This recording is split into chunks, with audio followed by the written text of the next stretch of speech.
What is up, everybody? We're going to be going over this crash. This is going to be a group ride, but we're going to have the rider in front of us and then the rider in front of him go a little too wide in the turn, which is going to be right here. So this rider that's going to crash secondary is going to be reacting to the first one. We're going to talk about kind of what happened, and speed, quite honestly, is the culprit here. If you're looking for a way to put your phone on the motorcycle, why don't you check out Rockform? Great product. I bought it myself, and I use it every single day. So first and foremost, I want you guys to look at this right here. It's a 35 mile an hour zone, and we're going about 48. Now, a lot of you guys are gonna be like, well, they're going too fast. You know, they should deserve this. You know, guys, we're not here for that. And honestly, if you guys are saying anything like that, you're not looking at the big picture here. We're not learning from the experience. Obviously, we shouldn't be speeding, but let's learn about why this type of speed is gonna be harmful for us in a 35 mile per hour zone. I don't use 35 miles an hour or the speed limit signs as a term of, hey, you know, we're going to get a ticket, let's not speed. I look at it as a recommendation of what the road is rated for. Typically, when it's a lower speed, they want you to go that slow so you have a better hazard perception, or the road itself, the way the turns are designed, are not designed that way. So if it's in like a downtown area, they want you to go that slow. That way you can see everything before it actually happens. On turns like this or on country roads like this, the reason why it's 35, it's either residential so people are coming out so you can see the hazard, or it's because the turns are way too sharp to go at 70 in typically a car. So that's why I'm saying that. So we're going to move forward a little bit here. And what's happening here is we got a sharp right turn, we have a group ride. Now, I like the fact that they are single file, basically. That way you have your own line. You don't have to worry about being staggered, all that stuff. But let's not try to keep up with the guy in the front. So we have a sharp right turn right here.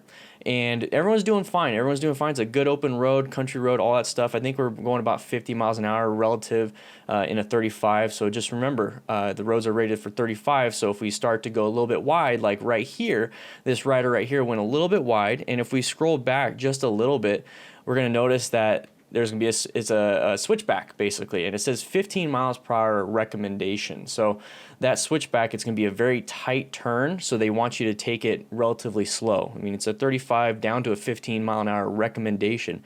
That to me is saying, hey, not go 15 miles an hour. It's just saying, hey, let's go slower than 35, at least for this one, see how it is, and then move on to the next one. And we never know around these blind turns, especially if we've never been on this road itself. So this rider up here went a little bit too wide. That is a good indication that he went too fast for this turn.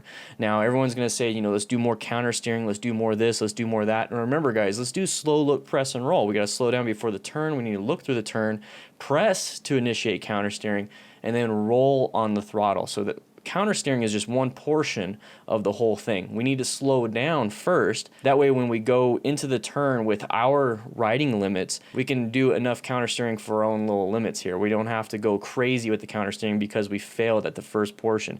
Now, yes, if you failed at the slow down and looking part, and we're now at the counter steering and body weighting, that is when you need to have more skills. So that's where trail braking comes into play. So if you went a little bit too fast, or you need to counter steer more and hope that you're going to stay on the road. So thankfully he stayed on this road, but remember, he utilized oncoming traffic. So we're going to move on to the next one. And this is where the crash happens. So you see a little bit of dusting about right there. The first rider crashed. He went off-road there. If you notice the rider right here, he's starting to go off the road. So he's probably going to see how his buddy's doing. But this is where it can be kind of dangerous because you're slowing down in the middle of a turn while you're turning. So if you straighten up, and then you slow down, you'll be fine, but there might not be enough road or shoulder for you to do that. So if this is ever the case, just continue on past the turn, park it, and then book it if you want to run, or if you want to turn the bike around in a U-turn when it's safe, get to your buddy. If you crash after your buddy crashes, who's taking care of your buddy? You can't. You're part of the problem now. So that's why scene safety and why you need to be safe when it comes to helping out your buddy. So he's going to crash over here, and then this person right here in the front, he's going to pull over. But then this rider right here, he's going to be a little anxious in this situation. Now, I talked about putting your foot down as an anxiety or a panic move. Now, putting your foot down is something you typically do in a parking lot or something you do while training if you're not comfortable with, let's say, a right-handed tight turn from a stop, or left-handed, or whatever it is, U-turn. But when you do it at speed at 35 plus, it's going to just grab your foot and yank you off the bike. So let's not do that. So our first instinct should be to utilize the primary controls that we have. You know, we have the clutch, the throttle, the front brake, rear brake, shifter. Let's utilize that. And every time we have to utilize that, guess what? We need to have our feet on the pegs, hands on the handlebars. So if we put our feet off, we just took away our engine braking in this situation by not being able to downshift. So that's why it's very important to keep your stuff on, and that gives me a good clue that this might be a newer rider, especially since he went wide on that first turn. It was a relatively simple turn, especially if he was doing 35. So he's going to go into this, and let's go ahead and scroll back just a little bit. You see that rear tire sliding back and forth? I'm going to keep playing it like this. That rear tire is going to keep sliding back and forth because he's using a lot of that right foot, and that right foot, guess what, is your rear brake. So that rear tire is going to be sliding because he slammed that rear brake. Not necessarily locked up the tires, but it doesn't have enough load on that rear tire, enough weight on that rear tire, more specifically, to have that mechanical traction to actually grab the ground and slow you down. So he's actually sliding that rear tire, and that's where that little funky little dance you have going on right there, that's what happens. And if you're going to be sliding, guess what? You're not turning. So you're going to go straight into whatever your nose is pointed at. So he's going to go forward, and he's going to forward, and then he's going to finally go off. And then when there is not a good balance point is when the bike's going to fall. You notice how the bike is slightly turned to the left because he's still trying to turn a little bit with the rear tire locked up. As soon as you get into gravel, see how the tire or the bike is leaned over a little bit? Guess what? Path of least resistance, the bike is going to fall down with gravity. So that's where that goes. And this is why you need to wear full gear, guys, because when you put your hand down, hands can get easily road rashed, or any type of impact to the hand can cause the metacarpals to break. A bunch of other things. Metacarpals are all right here. Your phalanges, your wrist, your radius ulna, your humerus, your shoulder. A bunch of problems there.